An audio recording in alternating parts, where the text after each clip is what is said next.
Thereupon Bodhisattva Maitreya, wanting to elaborate upon the meaning of this further, spoke these verses. What is Maitreya talking about? If you didn't watch the last video, let me remind you that Maitreya is talking to Shakyamuni Buddha, who just announced and presented all of these bodhisattvas from beneath the earth, emerging from under the earth. And I spoke to you about the metaphor here, the meaning of a seed breaking through the ground to afford, what is the title of this sutra, this teaching? The Lotus Sutra. The example given that a lotus flower comes up from the dirt or a muddy bog, in other words, not an especially glorious looking place, manifests its beauty at the same time as it spawns plants its own seeds for future. But the very fact that it comes from beneath the earth indicates future, right? The lotus doesn't blossom until it's well out of the earth, through the water, into the sky, yeah? And then when it blossoms, it spreads its own seed at the same time. This is a metaphor for all bodhisattvas, but the fact that he specifically says, from beneath the earth emerge these bodhisattvas, he's talking about a future time for future bodhisattvas who will be prepared, and they will have time in their time to have developed their practice and their understanding of Buddhism to the degree that they will be able to innately just spread it, propagate it, in comparison to the current crop of bodhisattvas who are all willing, but have not yet developed the capacity to simply do it innately with total confidence. And Maitreya is speaking to this, and he's saying, look, you're saying that you have planted these seeds of bodhisattvas for many, many eons, yeah? But you're 40 years old, or you're 42 years, whatever. They're still associating Buddha with the man Shakyamuni. They haven't quite broken through that veil yet, right? They hear and they say, yes, Buddha is an innate quality we all have, but you're it. Which is why they panic when he dies, because they're, what are we going to do when you're gone? Study. The Buddha is not me. It is in you, in everything. It is always extant. You innately can experience it simply, simply, simply. Have confidence in that and awaken that confidence and experience it. They're still not quite there. They hear all these words, but they're still not quite there. So Maitreya is concerned.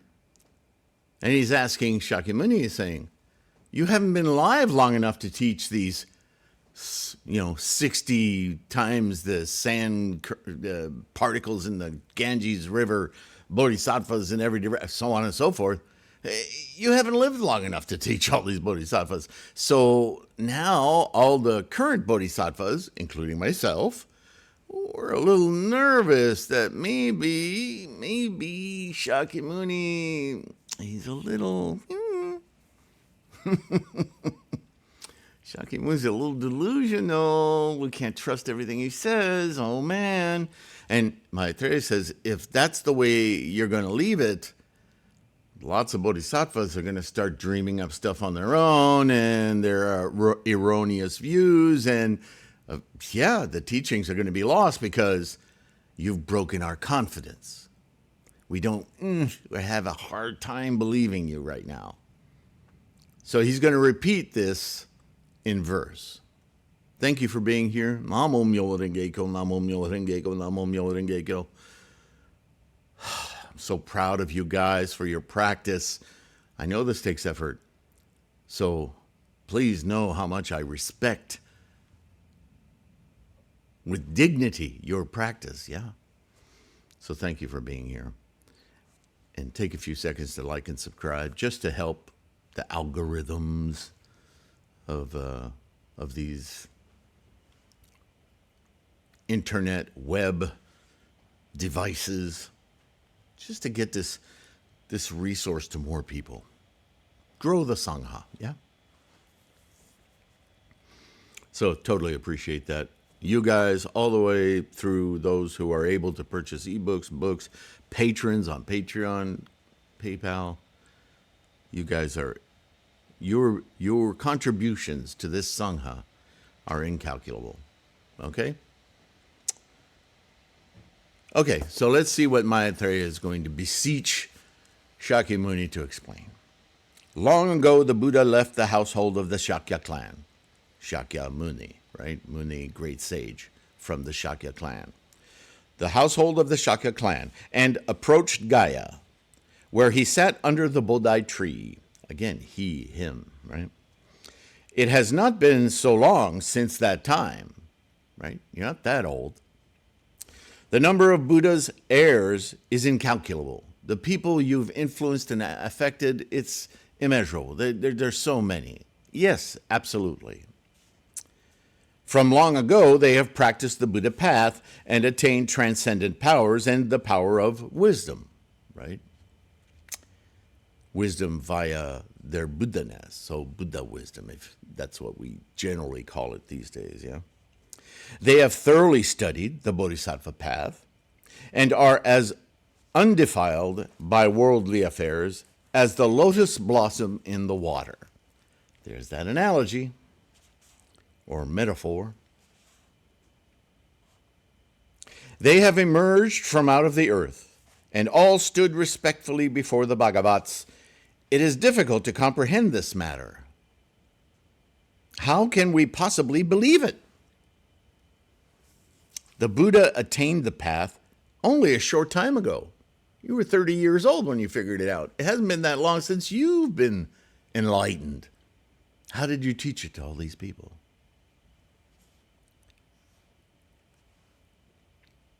Yet he has accomplished so much. We entreat you to remove our doubts and give a detailed explanation. Oh yeah, you're on trial now. According to the truth. It's kind of rude, don't you think? Like, get real with us. Suppose there were a young man, just 25 years of age, who pointed to a 100-year-old man who was wrinkled and had white hair, saying, "This is my offspring." The old man also says, "This is my father." The father is young and the son is old. No one in the world would believe it. You can't blame us for doubting you.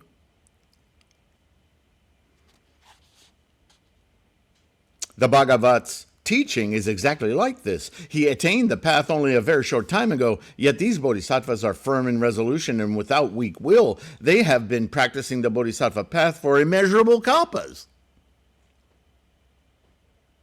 They are skilled at difficult discussions, and their minds are free from fear. They are resolute and persevering. By the way, this is all advice on how we should practice. Take note. I'll repeat it. They are skilled at difficult discussions. Their minds are free from fear. Strong conviction, right? They are resolute and persevering. They are handsome and dignified. Praised by the Buddhas in the 10 directions, they are good at detailed explanations. They do not want to be among the multitudes, for they always liked being in meditation, and so they lived in the space under the earth in order to seek the Buddha path. That's his impression. Let's see where this goes. Since we heard about this from the Buddha, we have no doubts about it. Oh, yes, you do. But still we entreat you, O Buddha, to expound it and make it clear for the future.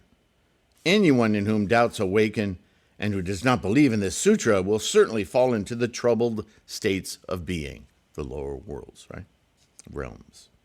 That is why we now entreat you to explain how in such a short time you have led and inspired these innumerable bodhisattvas so that the thought of enlightenment has awakened in them and they abide in the stage of non-retrogression.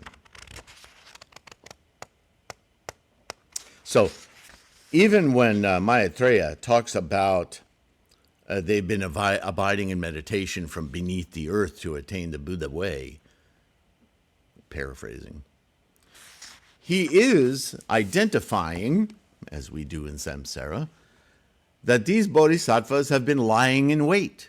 They've been simmering. But another way to look at that is that the influence of this Shakyamuni in the world being a samsaric embodiment of Buddha-ness, walking the world as the first fully enlightened Buddha influence, not only influenced Maitreya and these others of all levels of learning, of student, monks, men and women. Also, and it's hinted at here, we'll talk about it more later, but he's also hinting that that influence isn't just on sentient minds, but of every living being thing, all phenomena, even the earth beneath us, the planet, getting radiated in this Buddha-ness is affected, just as the namesake of this sutra, the lotus. Remember, Renge stands for, is a symbolic representation of our own mind's enlightenment, our insight, our aha moment. This is why it's part of the song we sing, the mantra we sing. Because to this manifestation from potential, we awaken, we invoke, we instantiate everything. Kyo, enlightenment, dharma, the experience of. Right? It's in the title. So obviously these bodhisattvas are a representation of those lotuses coming to be. They're marinating in the momentum of life, the cycle, if you will, of birth, death, birth, death, birth, death, birth, death, birth, death.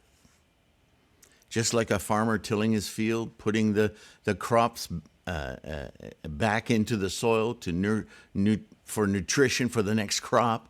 You rotate your crops so that you can put different products into the soil for the next round. Right? He's not reducing human beings to that, but the analogy, it's really about energy, right? Energy is conserved. Energy never gets lost. It just changes form. From formations to form to dissolution and quiescent energy. No form. Just fodder for the next round of formations to make whatever potential instantiations can be invoked, manifested. Right? That's not reincarnation, because that assumes there's a bag of Bob or a box of Betty and it just keeps coming back in different forms or same form or whatever. That's magical thinking. That's just nonsense. No, from quiescent energy, nothingness, no thing, right? Just energy manifesting in whatever tendencies and conditions it first encounters and then creates or becomes endemic in its formation. Boom, form. Moment to moment to moment to moment to moment to moment. Everything, all the time. And that leads us, obviously, he's asked the question several times. The ground has been prepared. Sorry about the pun. So what do you think the next thing that Shakyamuni is going to do? All right, it's time I break this last little glass ceiling that you guys can't seem to, you perceive it, but you just don't want to get it. So let me break it to you. The next chapter, the lifespan of the Tathagata. Let me just explicitly say it so that you'll hear me say it. Because so far, everything he said, they seem to hear, but there's always this reticence. We need your permission. We need your prediction. We need... And all the while, Shakyamuni is saying, you don't need anything except your determination, which is what we hear from Nichiren all the time, right? Nichiren must have been reading this thinking, what's wrong with these people? Certainly in his day, right? Not impugning these people from 700 BC or whenever it was. There's a lot of argumentation about that. But it just was obvious to Nichiren, is all I'm saying. People are stubborn. They hang on to their samsaric identity so hard. Yeah, like an addict. That's why I said samsara is like the worst drug ever. Not because you can't live in it, but because you live in it with a condition of anxiety, stress, pain, blah, blah, blah, blah, blah. And you don't have to. At very least, you can greatly minimize it, if not whatever your body's doing with your mind. Buddhism's about the mind.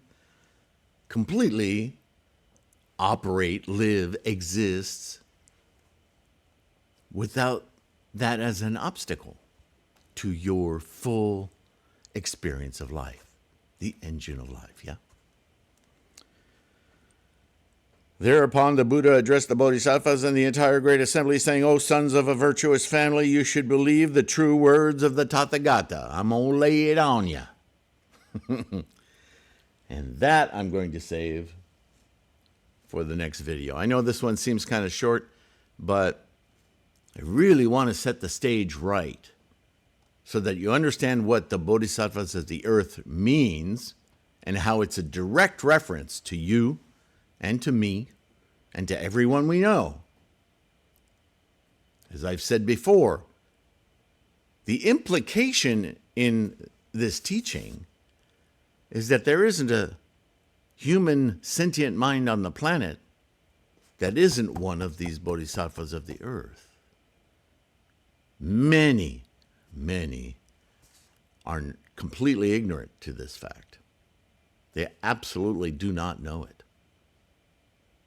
But if you and I, working as diligently as we are, on our own awakening, our own Buddha-ness, to take over our bodhisattva samsaric existence, if we carry this seriously with us all the time, we will awaken these people little by little.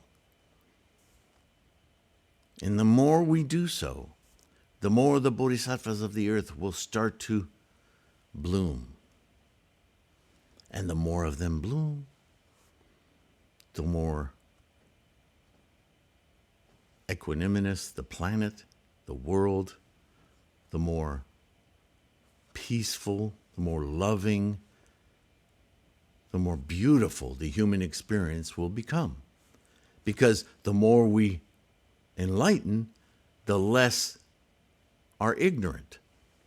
And it is the ignorant living in the lower realms that are creating the violence, the discord, the discord in meaning, I mean, discord just means an exchange of ideas, but the discord I'm referring to, the meaning of the discord is the disruption, the lack of dignity for human life, right? The avarice, the ego running rampant in Mapo, in our era.